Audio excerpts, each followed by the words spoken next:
Now, President Obama getting tested from all sides right now, tested by the Europeans at the G20 summit, tested by the regimes in North Korea and Iran. So here's the question. Are we safer now with a President Obama than we were with President Bush?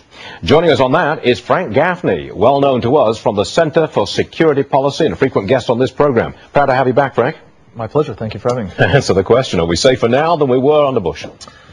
The probable answer is no. The early returns are not good. I think what we've established already is that this is a president who is naive at best, and at worst, he is pursuing an agenda that is both, I think, ill-advised and increasingly ideological. We saw today, for example, his meeting and the summit, or communique, if you will, that came out of the conversation with his Russian counterpart, Medvedev. This is vintage, sort of old think of the Cold War stripe. We've got to get back into arms control negotiations with the sort of preeminent power. Well, I mean, this simply doesn't apply, and at worse, it makes things more dangerous. Is it appeasement that makes us look weak? It will, in that case, and in a host of others where he is reaching out to our enemies, be seen by them to be appeasement. Okay. And I'm afraid at the same time he's alienating our friends, he's gutting our military. We're at a point now where the cuts that he's making will prevent us from modernizing our forces to deal with the next war, prevent us from resetting from the effects of the present wars, and I think in other ways leave us more vulnerable to the sorts of perceptions that weak America has in the past translated into, which is aggression on the part of our foes. There's a Taliban leader recently reported to have threatened Washington, D.C., come out publicly and said, we're going to get you in Washington, D.C. If he were to call his friends in the United States, could we listen in to his conversation?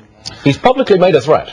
It's a good question. I think the answer would be you'd find lawyers in Washington who say, well, we have to have a permission slip from what's called the Fisa Court. And maybe under the Obama administration, we'd ask the question for that permission slip. Maybe we'd say, well, if he's talking to American citizens, we can't ask it. I'd like to think that the answer is, of course, we'd be monitoring. But we don't know. What amount to the battlefield communications of our enemies. But I'm afraid we don't know, and I fear that our enemies, again, are emboldened by the uncertainties. Supposing it were a couple of levels down the food chain from the Taliban leader, talking to an underling in the United States, who might not be an American citizen, I take it surely you could you could get into that conversation. You could tap that, couldn't you? Surely you would hope so. Surely we should do so.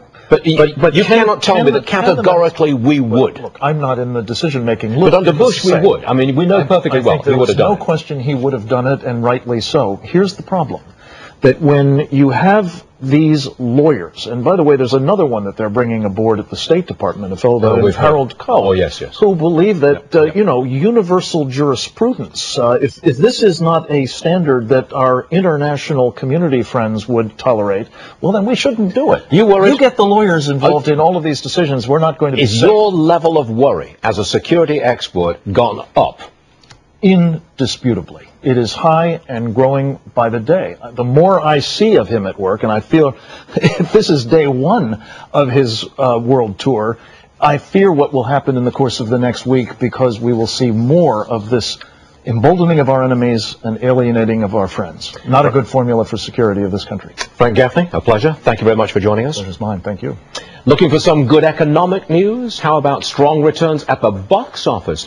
Indisputably. It is high and growing by the day. The more I see of him at work, and I feel if this is day one of his world tour, I fear what will happen in the course of the next week, because we will see more of this emboldening of our enemies and alienating of our friends. Not a good formula for security of this country. Frank Gaffney, a pleasure. Thank you very much for joining us. Pleasure's mine. Thank you.